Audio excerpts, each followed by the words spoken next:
This video is going to focus on editing tools and your first rough edit. To begin with, we'll have a look at the overall workflow of video editing and then the function of the rough edit within that. Then we'll take a look at editing tools and timeline behavior within DaVinci Resolve. And finally, having a look at how we can use markers within the timeline to leave notes for ourselves for future work. Before we look at the main function of the first edit, let's have a look at the overarching workflow of video editing and finalization. The first stage is to create your story, which is the role of the first edit. This will be editing all the core video content and then creating any main camera switches that you may have if you're using multi-camera capture. Second is to augment the story. So this is when you may add in B-reel footage that you shot separate to the real-time capture of the main video footage. This can also be any imagery that you want to overlay to help tell the story within your video. Third is to signpost your story, and this is where titles and other forms of referencing and so on can be added in. Then it's time to finalize, so the final polish, which is the final color grading, so getting all the videos to look correct and coherent from one video capture to the next, and then aspects of audio finalization as well. Finally, it will be time to export the video and make sure that that ending format is correct in terms of video resolution and also any audio standards. Before we move into editing, let's have a look at the main playback controls. I can move the playhead cursor by clicking in the timeline area of the mouse, and I can press spacebar to start and stop playback. The quality is generally going to be lower. If I want the playback to start from the last played position, I can press Alt and L. Lower. It's very useful if you want to just keep auditioning an edit. Around those keys is J, K and L. And if you put your fingers across all three keys now, it will make sense as to what their function is. So the L button is forwards playback, the J key is backwards playback, and then the K is just the stop playback as well. It's there basically so it's all within an easy left-hand operation or right-hand, depending which mouse hand you use. So I'm going to press L, and if I press it multiple times, I can speed up playback as well. That tends to be the case. Same with the J key for backwards playback. So these are quite handy when you want to just quickly move the playhead without moving the mouse to navigate the playhead's position. Now let's have a look at zoom. Zoom can be done with a cursor control here, but the workflow of that isn't very quick because you obviously got to move your mouse away from your timeline area to do that. We have Command plus and minus, and also Alt. Two-finger scroll in and scroll out, depending on your orientation of your trackpad or mouse. When importing your footage into the timeline, you can actually do a little bit of pre-editing before you bring it in.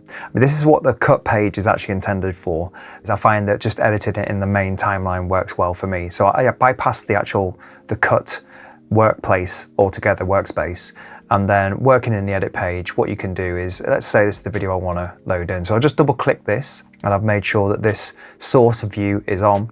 And you can basically use this scrubbing tool to be able to decide where the edit will start. And you could press the I button, which marks an in point, and then find the out point. To camera like this, then dialogue to camera like this. And press O for the out point, so that's I and O. These will be used quite a few times, so you'll get used to this. And then what you can do is basically just drag this to your timeline now that you've pre-trimmed the start and end points, and it'll start exactly at those points. So as you can see, this is the selfie mode, quite easily. If you're doing the I and O points in the source viewer and you want to get rid of those, it's Alt and X just to get rid of those.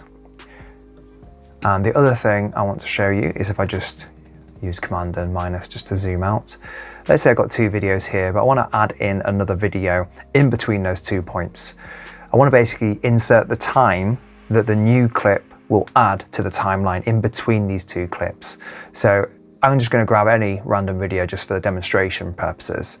And if I drag it in, it'll drop it on top of the existing clips that are there. But if I hold Shift and Command, which on Windows should be Shift and Control, it then actually moves everything out of the way. So it's an inserting tool there in terms of its place in the timeline.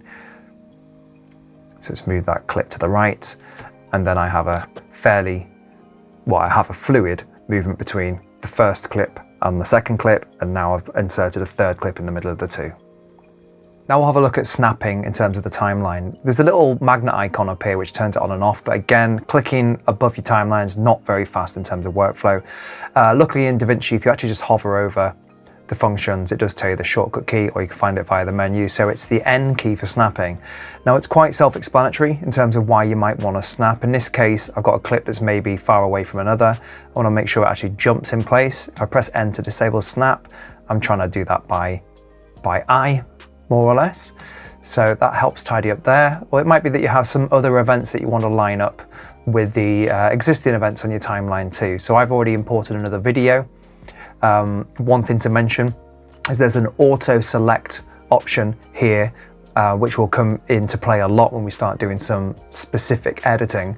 But these two are linked using the link function here, link selection function. And this video and this audio track are linked too, because they've come from the same origin file. It just displays video separately than audio, again, which we'll get into more further down the line. So in terms of snap, if I want to snap it, I can just press N and have that snap functionality to time this new video to come in with the old. And if I also want to avoid the cursor head jumping to the beginning of clips, turn snap off for that reason too. And then we can just press playback from wherever the actual playhead cursor is. We're going to have a focus on 3 different editing tools, the primary ones you'll be using when doing this form of video editing. So in the toolbox selection mode here, there's the selection tool, there's the trim tool, and then there's the blade tool. So to select those with keys A, T, and B. However, if you're in a selection mode, or as I'll refer to it, the pointer tool, you can, in this mode, you're used to using it. You can grab things and move them around and so on. Wherever the cursor is, you can actually use the blade tool. You don't need to switch to it itself. If you just press Command and B rather than B itself, so Control and B in Windows, you can just create cuts to your video based on the position of the actual playhead. If I press B for B mode, the key difference is I can actually use the mouse to create the edit itself. Or if I'm in snap mode, it will jump when it gets near the playhead and I can make a cut there. But otherwise I can be away from the playhead, independent from it, and make my cuts as I want to. Trim mode's quite different. So if I'm in selection mode again, so I'll press the A key to do that. And I want to change let's say the split position. So I'm going to do Command and B again, just to split 2 clips. And I'm going to deliberately just shorten this clip itself. Let's just have that snap back. So one function of being able to do a trim is just move where the edit is. So if this was 2 different videos, I can move or fine tune the cut between the 2 videos. But you'll notice that the actual position of the videos is staying static, i.e. it's not slipping the content of the video. Another way of doing this is to grab the trim mode at the top of the clip, and therefore you get this one-sided bracket. And what that will do is actually slide, if I'm in trim mode, sorry, it will slide the content and slip the content. So when we're in selection mode, so that's the A key, it's just merely changing the beginning of the clip. If we're in trim mode itself, so T, it will slip the content. So that's really, really handy, and we'll be doing this quite a bit. When you zoom right in, let's just take snap off so I can get in there without the cursor heads snapping. Let's say this is roughly where I know I finished a line or a delivery or something, and this is where I start it again, and I want to fine tune it. So I'm in trim mode, I can slip the content, and you'll see the waveform shift, and just fine tune it whilst I'm pressing playback until I get the edit just right. Now that we've looked at ways to navigate the timeline and we've looked at the tools that we have for editing, we'll have a look at the options we have for deletion now. So if I want to just delete a clip, it's as simple as you'd expect. Just highlight it and press the backspace key. If I want to delete time, if the only thing on the timeline is the clip that's highlighted, you can press Shift and backspace for a ripple delete. But if I click one clip and then I do a ripple delete, look what happens to the surrounding clips that are not linked to that original clip that I'm highlighting. So it's not a true deletion of time, it's just a deletion of time for that portion, and all of the surrounding content just slips back when the gap is filled in from the deletion with a ripple delete. So for what I would call a true ripple delete, which will mean all content, all time is deleted, you need to use the mark in and out function that we used before in the source viewer when we were pre-editing videos before dragging them in. So it's the same key commands. I've got snap on, so I can just move my cursor to the beginning of the clip, press the I key. I'm going to run to the place I want to end my true ripple delete and press the O key. So my I and my O, my in and out are there. And then I press Shift and backspace, and then I've created a true ripple delete.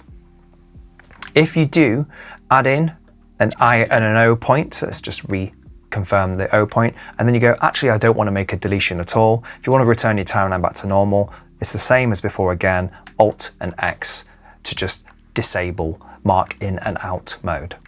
Finally, let's focus on how we can use markers to be able to leave ourselves reminders or notes of things that we still need to try and fix. So I've already added a marker here, and as you can see when I hover over it, it gives me details as to what that marker is referring to. So it says, need to fix this transition, music or be real question mark. So I'm not sure how I'm going to fix that transition, but I've made a note in there. And I've also used the traffic light system. So it's a red marker right now, but if I work on it, but it still needs more work, it can go to amber or yellow. And if it gets fully finished, then I can either delete it or put it into green as well. If you want to be able to look back historically at what you've done, especially if you want to be able to use this in an evidence form, it's good to just keep them there, but keep them green, so there's evidence of all the different things you've done within the video edit. So let's go for the same type of note that we've got here. I need to fix something. So I'm right or control clicking to get to the add marker menu, and it's going to be something that needs to be done, so it's going to be in red. And then I'm going to basically go in and actually edit the marker itself. So just double click it and then give it a name, and either put all the information in the name, or you can use the note system too. So let's do the same thing. So needs some bed music here, question mark, and then in notes, I'll put my own something relevant, then needs Harvard ref.